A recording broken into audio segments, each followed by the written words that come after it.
precision are not required for this.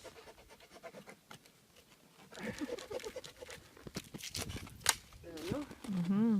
That's vertical. There we go, something like this. Will be close enough.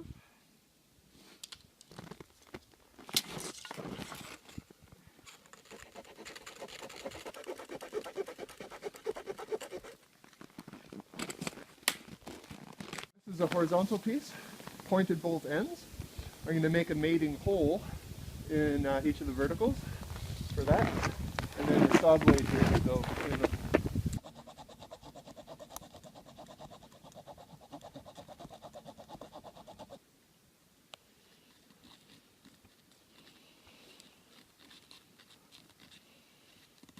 attach the rope at the top, and essentially I'm just going to try to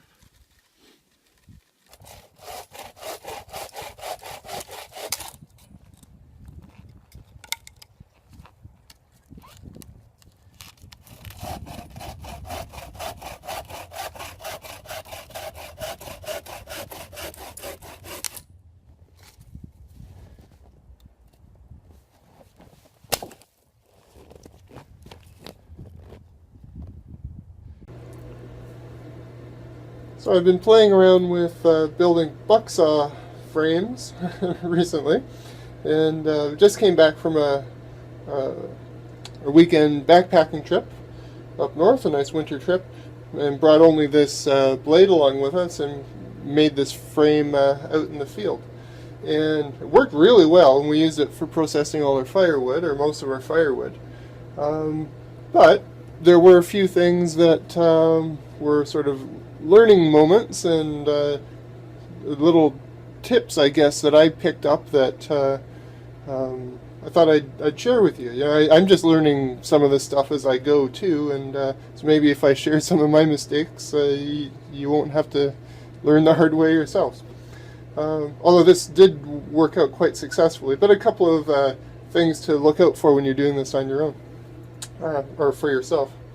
One is that when I cut the slit in these pieces of wood to accept the blade, didn't pay all that close attention to the piece of wood I was using, and one of these guys, I think it was this one here, when I cut the slit, I didn't notice that the wood had a natural crack running through it. And so what was happening is when the blade was seated in here, the wood would split open and pull the blade right through. So I had to reverse this piece of wood to get it working. So yeah, try not to find pieces of wood that are that are cracked, or if they're cracked, put the crack somewhere where the blade isn't going to be. Number two, and actually I think this is one of the more important things that I learned, and I still haven't fully corrected it with this, but the next time I build one I will. When I drill the holes in these verticals here, the piece that goes into them shouldn't be too pointed. And what I wound up doing is had quite a spear point taper on these things. And so what wound up happening is the end of the stick hit the back of the hole before it was fully seated around this vertical piece. You can probably see it even better on this piece here, where you can see that this wood, this point is not making contact all the way around.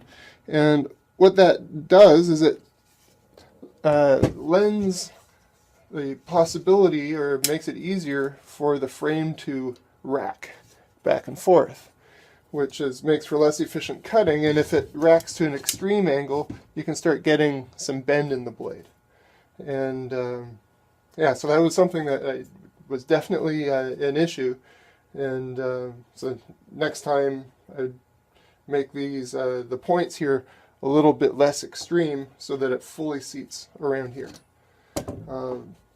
And I think that will make a huge difference to the stability of the frame. Another quick lesson was just sort of the basic geometry of these things.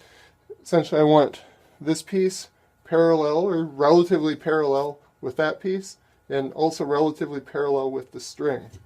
So one of the first mistakes that I made was I just sort of assumed that these verticals were approximately equal in length, and so when I put the string on, I put them roughly about the same distance from the end. But these verticals are not the same length. So what ended up happening is if I had this one, say, 3 inches from the end, and I also put this one 3 inches from the end, there would be an asymmetry in the pull, and the whole system would tend to rack to one side. So yeah, don't worry about the length, or these distances here probably are not going to be equal. Just try to eyeball things so that all these members here are parallel to each other, and then your system should be nice and stable. And item 3, I guess, was the knot that I used here. I'd been sort of concerned that, because this thing does apply quite a bit of tension, that the knot that I was using could be an issue. And I had a fair bit of extra cordage, like length of cordage, and I was worried about that flopping around and stuff. Turns out it was a completely non-issue.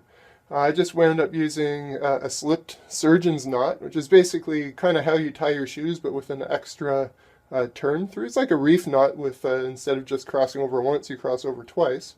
I can link to, I guess, to a video on a surgeon's knot. And just left the excess, basically like a big bow tie, just hanging off there. And in the process of turning this, the excess bits kind of tend to get sort of pulled up into the twist in the rope. And it's just a non-issue. Like, this is not really flopping around enough to bother anything. And when we undo this, because the twists here kind of hold the rope solidly, there's actually not a whole lot of pressure on the knot itself. So when this thing comes undone, it's very, very easy to undo the knot. So probably even just a slipped reef knot would probably do the trick. So. But all that being said, and so this isn't a perfect setup that I've done. The next time I do one will be better. But this thing, even with its imperfections, is still quite functional. And like I said, we processed all our firewood, and the wood was rock hard, frozen solid. It was in the minus 30s Celsius at night, and this thing had no problem at all cutting through things. Oh. One other little thing that probably I'll do different for next time. Here's I believe a 22-inch blade, and worked great. And you can process large pieces of wood with it, like larger than you would need to for a backpacking trip. But what I found is that, of course, being this length, didn't really stow very well anywhere. It's just a little bit on the long side. So next time I go out, I'll take a shorter. I don't know what the next length down is, like 16 inches or 18 inches. A little bit shorter of a saw, so I'll give up a little bit of capability, but the portability and it will fit in the pack much easier and stuff like that. So probably the next time I'll go with a slightly shorter blade. So I hope a few of these things help you out, and you'll avoid some of my little mistakes for yourself when you're out in the field doing this. But I really recommend giving it a try. It's actually a lot of fun. Probably takes 6 or 7 minutes once you find a piece of wood, for the units here, for the members to make it up. It's quick and it's easy, and it's got a huge amount of capability compared to a little folding saw. So really recommend you give it a try.